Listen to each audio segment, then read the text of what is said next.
Γεια, είμαι ο Βαρδάκος. Ετοιμαζόμαστε να πετάξουμε site τώρα εδώ πέρα με συντάξει. Δεν είναι και μεγαλύτερη μαλακιά, αλλά όπως βλέπετε οι σαΐτες έχουν αρχίσει ήδη να πέφτουν.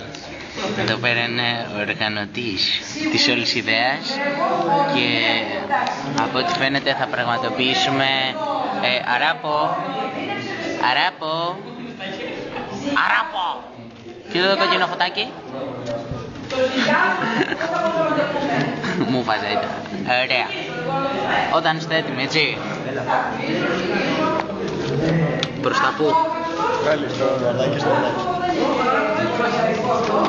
Εκεί πέρα ανέμελα τα παιδιά παίζουν το πρώτους. Παίζουν ανέμελοι το πρώτους και ετοιμαζόμαστε να τους επιτεθούμε με σαΐτες. Φανταστείτε αυτό. 4, 3, 2, 1.